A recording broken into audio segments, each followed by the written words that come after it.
What is up, everybody? Welcome back to another episode of RJ's Reviews, where I take a look at things that interest me. And today, we're taking a look at Splatoon 3, a game that has been on my radar for the past 1.5 years, ever since Nintendo announced it back in February, and kind of on the collective radar of everybody else who was interested in the whole Splatoon franchise. But yeah, it is a series of games that, if you didn't know, Nintendo makes it. You play as squids and you can transform from being a squid and not being a squid. It's a really cool series and has a pretty good set of mechanics, and well, this is a third installment, and yeah, let's get into it.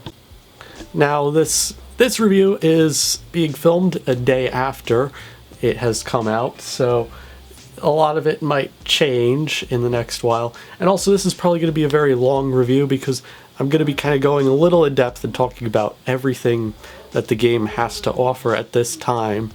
And yeah, that's quite a bit already, so let's get right into it.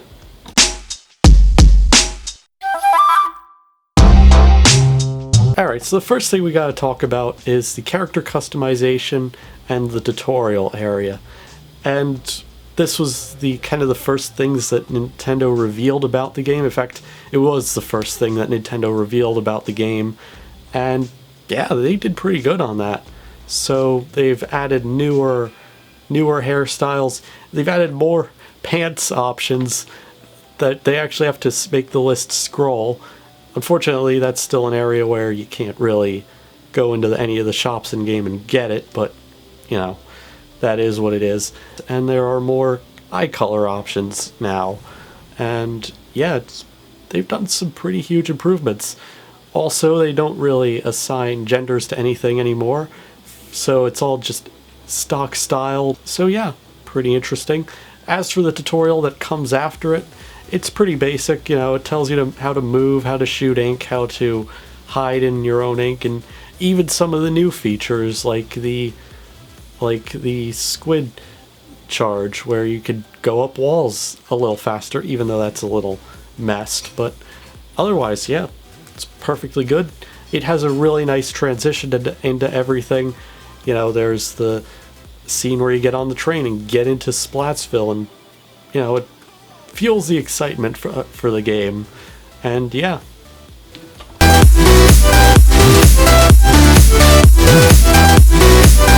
And speaking of some of the first things you will see when you enter the game, it is the hub world area kind of thing, which is considered, I believe, Splatsville Square, I'm presuming, because of how it's marked within the game's map system. But yeah, they've definitely done a huge amount of improvements compared to the past two games, because if you don't know, usually the way Splatoon normally has these little hub world map things is that they're usually kind of small. They're just like the one from the original Splatoon was mostly just square, and there wasn't much to do except for the things in it. Splatoon 2 was a definite example of this, because the Inkopolis Square area was pretty much the smallest hub world area that for the entirety of Splatoon, and this is just the exact opposite of Splatoon 2, and it's absolutely huge, and it's just perfect, because you know, with it being so huge, it gives that sense of like open worldness, and it just shows the amount of things you could do in the game. And yeah, and you know, I mean, it even shows some of the shops on the second floor in some cases, or on second floors on fire escapes and all that. So yeah, it just the massive size alone, it's just pretty cool, and it works perfect with the aesthetic. But yeah, exploring this whole area, it just goes to show the amount of depth and the amount of work that kind of went into it. Because I mean, you know, it looks cool. It's really one of those that'll probably take a lot longer to become boring.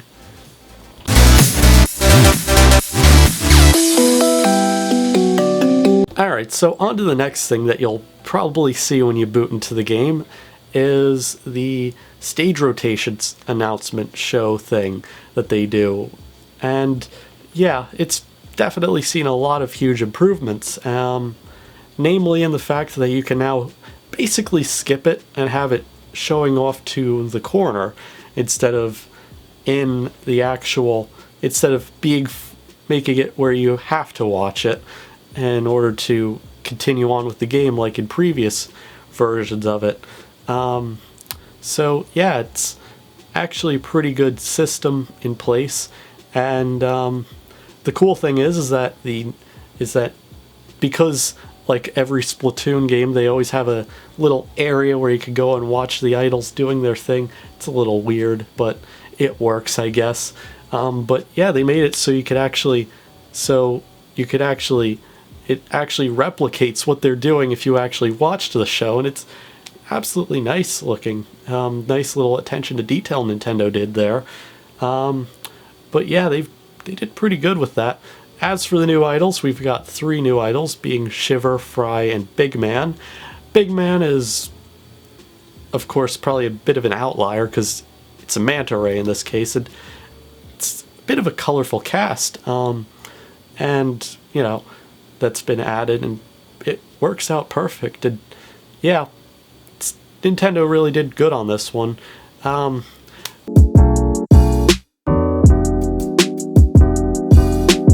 Alright, so if you even have a passing interest in Splatoon, you may as well know that it's an online game. So yeah, let's talk about the online experience. It's definitely seen a ton of improvements. Namely, when you get into the battle lobby, there is now the practice area that's kind of like off to the side. There's a bit of a place where you can go and hang out, kind of there. There's the new locker rooms feature, of which we'll probably talk about later in this video. And yeah, even the replacement for the Krusty Sean food truck area, that's there. And yeah, there's so much to really do in there now. And yeah, and what's really cool about it is that you can now get into a battle, and when you queue up for matchmaking, you can actually use the practice range while you're there. And if you were just coming out of battle and you decided to continue on with the teammates you already had, the teammates you already had will show up kind of as like little holograms / ghosts, and you could see that they're also in the practice range or in that aforementioned hangout area. So yeah, they've done a huge amount of improvements. Now, as for game modes, we've got the default turf war battles. They haven't changed much.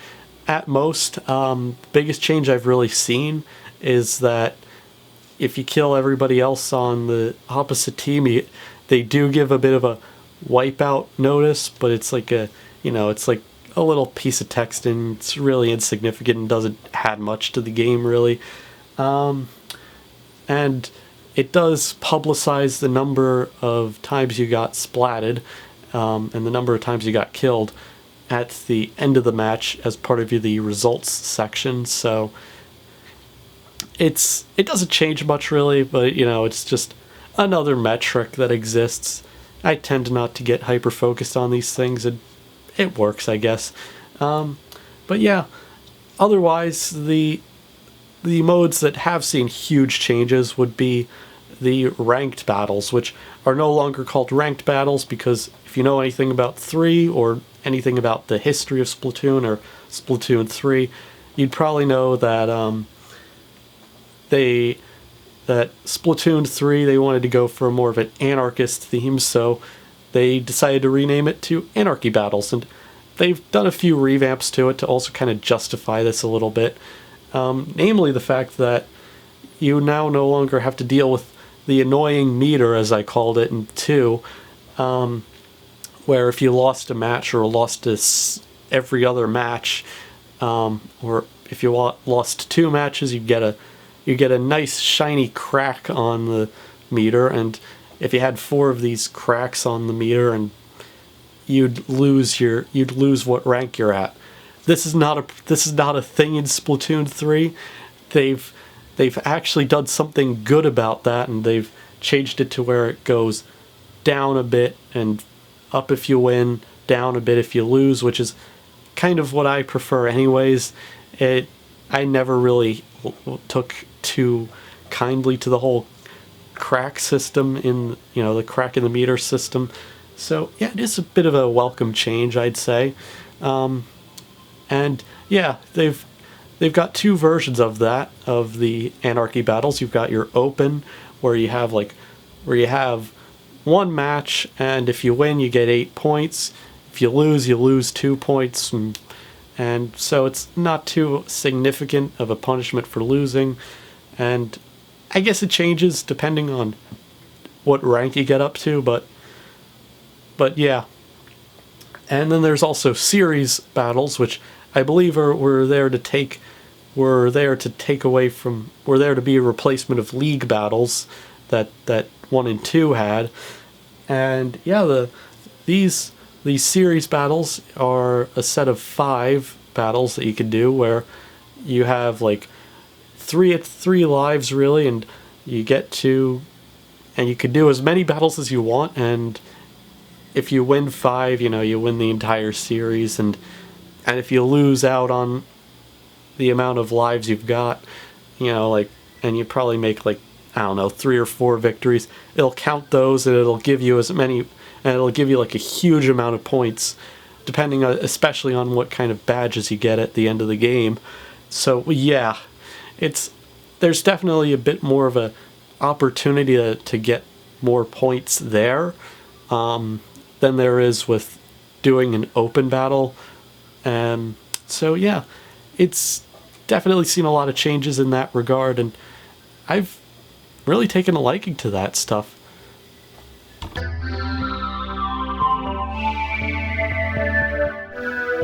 And now, of course, we get on to the more special battle types, and that is the Salmon Run, which was a concept that was introduced in 2, but one of the big grievances that a lot of people had when playing 2 was that you really couldn't do Salmon Run every moment of every day, because a lot of times they would close down the Grisco building, which is where the whole Salmon Run stuff happens. And yeah, they've added that in, and yeah, you can actually go ahead and do Salmon Run anytime you want, and it's literally pretty good now. And yeah, it's a really fun little co-op mode. You get some good rewards for it, and yeah, and much like the normal battle areas, you do have a little practice range that is more suited towards the whole Salmon Run concept. So in this case, you get the little power egg that you can test yourself throwing the egg at the basket thing, all that stuff. And yeah, it's a little more lively, I'd say, because you go into an actual building to do it, and it plays out a little better than how 2's did.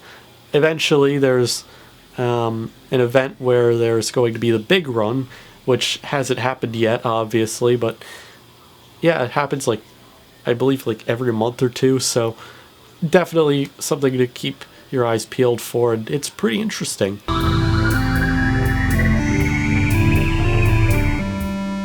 Now, in terms of more special types of battles that you could get yourself into, there are the Splatfest battles that happen usually monthly, and if you know anything about Splatoon, you know that it's just a simple thing. You vote on an answer to a question, and usually it's something like which of what is the best kind of stuff.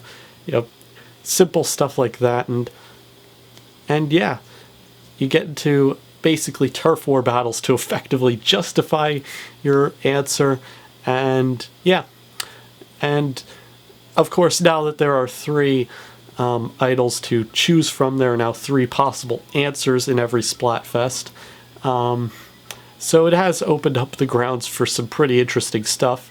In fact, if you played the test fire for Splatoon 3, which was about a couple weeks ago as of the time of filming this, you would have been trying out a Splatfest entirely. And that's what I'm going to base most of my metrics and and stuff for what Splatfest battles are going to be like. So for the first half of Splatfest, it's usually just your typical turf war. You get into a fight with the other team. The big thing that's changed is that it's happened that it's a lot less now.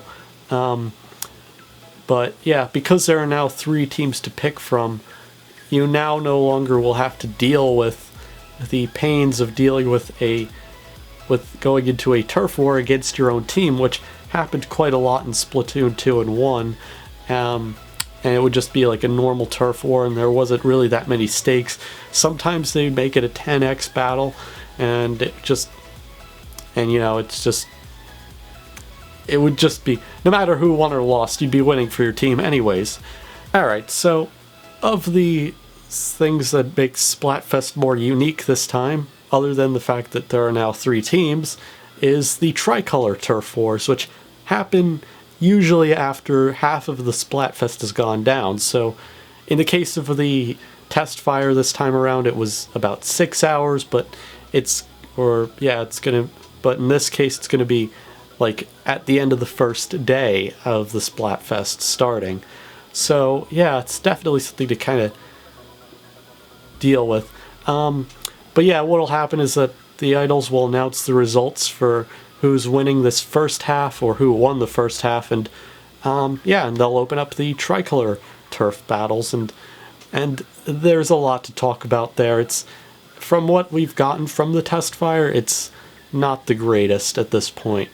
As it stands, the tricolor turf wars are pretty okay if you are on the teams that are fighting against the winning team, because the winning team at this point has to defend everything, and the other teams are told to go in and fight everything.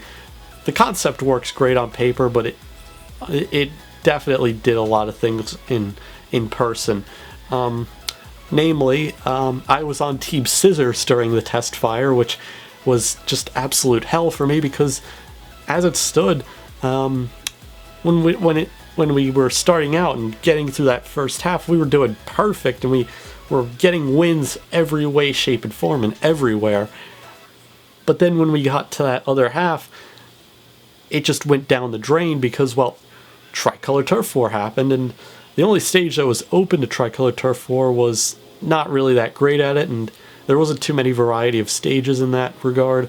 But yeah, the worst thing it was, though, is that the 2 enemy teams that you had to fight against, which in this case was Paper and Rock, they had to deal with the Ultra Signal, which if they got a hold on it, they would have to. Yeah, they definitely have the ability to basically win the game, because they could get the Ultra Signal, and it would splat a bit of a radius around them, and it was just annoying to mess with, especially with the fact that the communication system that they built for it is definitely not open for it. The only way to really, the only options you really have are Booyah and This Way, which doesn't really add much to it, and it really doesn't help a lot, because you can't address specific players to do a certain thing, and you can't devolve the roles to certain people, where you could have 2 people doing the splatting and going around and painting everywhere, while you have 2 others defend the Ultra Signal and keep it out of the other team's grasp. And it was an absolute mess, and it was literally what killed the whole Team Scissors thing. So it definitely got a bit annoying, and so it didn't really do too well. And so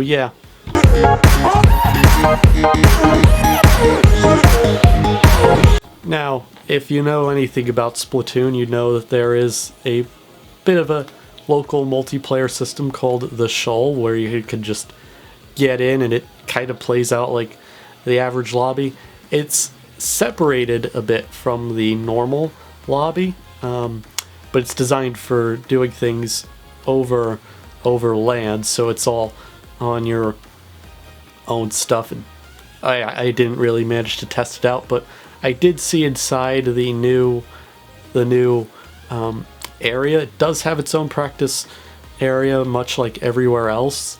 And yeah, it's got like one of 3 practice areas, and plays out perfect, I guess.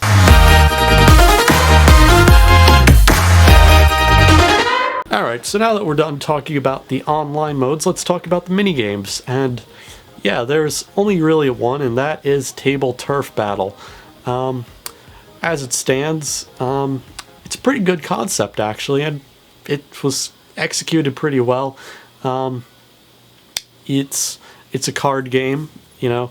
You place down a card. Each card is kind of like a pixel art, or almost like a Tetris piece of the literal weapons that appear in the game, or characters that appear in the game, and you basically just place it down on a tile. The more you have, the more that you get, and it kind of plays out like Turf War, but it's like in a turn-based card game, and the art that they put in it is pretty good looking, and the kind of players that you could either play against AI, which kind of gets progressively harder and kind of plays out like a story mode almost, or I think it's possible to do it online, but yeah, it's pretty good, pretty well executed. It plays perfect, and yeah.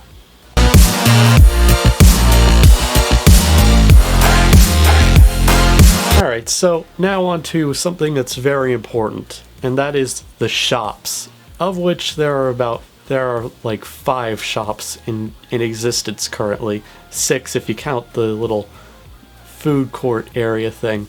And let's start with that. The food court, nothing's really changed. The only thing that's really changed is that it's now inside the normal battle lobby, and it's now no longer run by Krusty Sean, who ran the Splatoon 2 one, because apparently, if you read into the Splatoon lore, he moved off into some other business venture. He was always selling shoes in Splatoon 1 anyway, so it doesn't really change much, but yeah. But yeah, it's different now, and yeah, you can just order little food items there, and it'll give you like special temporary ability chunks that you could use that could kind of give you a bit of an advantage in games. So yeah, it's a pretty cool piece of stuff. And yeah, as for the other shops, most of them are pretty much similar. You've got the shoe shop, the clothing shop, and the hat shop, and those are pretty much the same. You know, the only thing that's really different is that they've changed who sells the stuff, like they do in Splatoon, like in the previous versions of the game. So yeah, the only thing that really has seen probably one of the most drastic changes while kind of remaining unchanged is the weapons shop, Ammo Knights. That hasn't seen much of it. That has changed a little bit. It's still sold by Sheldon, but the weapons are now not really buyable with currency, with the game's currency that it gives you. Instead, you have to have Sheldon licenses, of which there's the normal type and then there's the gold type, which, yeah, you get these licenses by leveling up and getting things, and yeah, and it's a different system, yes, but it works, I guess. The golden Sheldon licenses are pretty cool because you could actually get you could get weapons that are only available to people that have a higher level. So in my case, I was able to get an NZAP 83 at like level 4 instead of the required level 6. So, you know, pretty small change like that, but it does make a huge difference in a lot of cases. So yeah. And of course we now get into one of the newest shops in the game, which is Hotlantis. Now, Hotlantis is what I would consider a catalog shop, and it kind of runs like most of the systems that a lot of these battle royale games have, where you can do, where there's like a catalog, and every 2-3 months it changes out, and there's like a new rotation, and you have like a special rank or level that you can get to, and it unlocks a certain page of the catalog and all new stuff that you can get with in-game currency and all that. This is kind of a Nintendo's way of trying to implement such a feature into the game, and they did pretty good on that one. The system plays out perfect, I guess.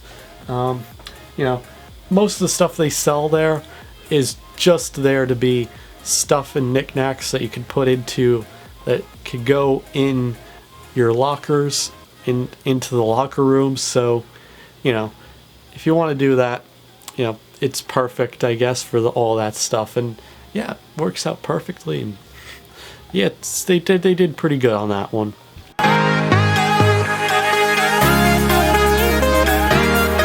And finally, we get to the point that kind of is probably one of the most important underlying things about Splatoon in general, and that is the single player campaign mode, which was really refined and really well made, I'd say. The code base it starts out kind of like the first two games, with how it does the story mode, where you just have like the default stuff, but then they kind of devolved it into basically kind of using parts of the code base from the Octo expansion, and a few parts of and a lot of new stories and stuff. I'm not going to spoil anything here, but yeah, the level design is pretty good. It does act as a really good extended tutorial. A lot of them, they're pretty much well balanced in how easy or hard they are. But yeah, they definitely executed on the story mode very well. I haven't finished it really, but it's going by pretty quick for me, because yeah, it's a very quick game. It's a very quick story mode, but it wasn't designed to be the focus of this game after all, so it does kind of check out. So yeah.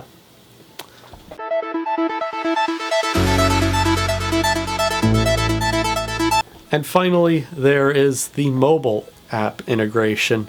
So if you don't know, normally Nintendo, when they do an online game, they always like to have the Nintendo Switch Online app have like a little sub app where you can go in and go for like specific parts of the game.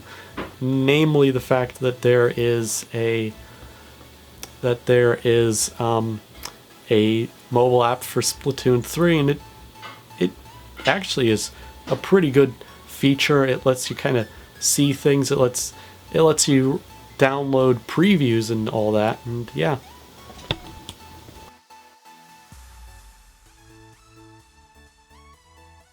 Now, one of the things I forgot to talk about when talking about the online modes was the replay feature and the battle terminals that appear in most parts of the online modes, and they've definitely done pretty good on that. The battle terminals that you go and look for things that you've gotten, and they give you a bit of a place to go and do stuff like watch replays, which is a really good system, because you don't have to, you have a game where you feel like you're doing good, you don't have to keep spamming the screenshot button or holding down the screenshot button. And yeah, so they've definitely done a pretty good job there, and it lets you watch a replay from the points from what everybody else was seeing as well. So you could actually see what other players were doing and where they were, what they were doing and how they were doing it. And yeah, it's a really good little tool for looking for fixing and all that stuff, and checking where you went wrong in certain areas.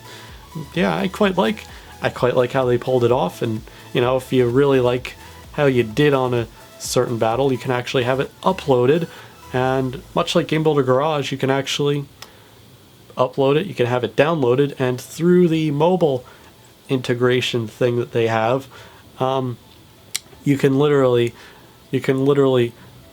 have it, you can literally type in a code from somebody else and it'll get downloaded to your system immediately, and you can watch it whenever you get to wherever you need to be.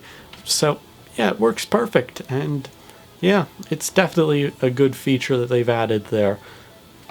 Alright, so now is the miscellaneous section where we're going to talk about what they've fixed that a lot of people were having problems with. The first thing that they've done is they've fixed the whole squid bagging issue, which is caused by people literally going and spamming in and out of squid mode and just being like, but yeah, they've kind of fixed that by making it where the animation makes you into a blob if you do it fast enough. So, you know, it looks weird and unwieldy, so, you know, you just turn into a squid sphere, and, you know, it just doesn't really check out with anything. The other big problem that I found was huge was disconnects. A lot of people were having that issue. You know, the way they wrote the code for the online system wasn't really that good, so a lot of times you'd get disconnected by the system because, you know, you had slower internet, and it was like it didn't really take too kindly to that stuff. And, you know, with Splatoon being written, having a peer-to-peer backend for online, it really didn't help too much. So yeah, so, you know, that problem has mostly resolved itself. It's mostly become pretty good. And yeah, the other thing that's happened is that it now has a system where if any disconnects happen, it will give you an error message saying that there was one of the players disconnected shortly after the battle began, and if that happened, it would then cause the result to be a draw. So basically, no win, no loss. You know, nothing would be counted towards or against you. So, you know, I really like that feature. Unfortunately, the big problem that came into people's minds, including my own, was the fact that people might be able to easily abuse the system, which, yeah, I could see that being a huge problem, because, you know, you could have some guy just go in and disconnect from the game, and yeah, just by going into the home button and closing out. And yeah, but I think they actually rectified that problem, because as it turns out, what happened is that I did end up in a few games where there were some disconnects, but I did not get the error message, and it just continued on, and before I knew it, I was in a 2v1 battle where I was on a team with 2 players, and the other team had 1 player, and we just ended up squid partying it out because it was a turf war battle. So yeah, it's still a bit of a problem, but yeah, I think Nintendo developed it, and I think they know when people have disconnected from the game. So yeah, so I guess when it does give you that error message, it's usually because it was a system fault that caused it or something, and not a player blatantly disconnecting or something like that. Or it could be the other way around. So I think there might be some level of it checking out and seeing why the disconnect happened, if it was user initiated or just somebody else's internet was just plain garbage. But yeah, but otherwise disconnects haven't been as common as they were in 2, where you couldn't even find a lobby where it couldn't even fill the entire lobby. So yeah, they've done a few improvements there, and yeah. Now, unfortunately, with these improvements come the negatives that are also kind of miscellaneous in nature as well. The biggest problem that I saw was the fact that there is literally no way to actually listen to the soundtrack. In the previous two games, there was a mini game called Squid Beats, which was basically a rhythm game. You could play around with it, but it had a mode where it had a setting where you could listen to the soundtrack, and the game's soundtrack. It's such a shame because Splatoon 3's soundtrack is actually pretty cool and pretty good actually, and they did pretty well on it. But yeah, they didn't put it in 3 for some reason. I'm hoping that they have it in a future update. There are a few places where I think they have where they could put it. But yeah. As for other things like weapons, they've done a few small changes. Like they've changed out the specials and all that, and yeah, specials are completely different now. And yeah, you can now, they've now got new weapons in place like the Splatanas and the Stringers, and I've messed around with both of them. They're pretty okay weapons. I mean, it works all right, but yeah, it's not my absolute favorite, but they've added it. They've also added new specials and all that, and they've even updated some of the specials, and the updates they've done are pretty good. So yeah, they've definitely made a few improvements there. I am no authority on how good the specials are and how good the combos are, really. Some of them, from what I've heard, the general consensus is that it's a little worse than some of the stuff in Splatoon 2, and some are way better in 3. Yeah, so yeah, they've definitely made a few changes. They've definitely added a bunch of things, and yeah, they did pour a bit of budget and love into this game, unlike a lot of the others, I'd say. So yeah, otherwise, yeah.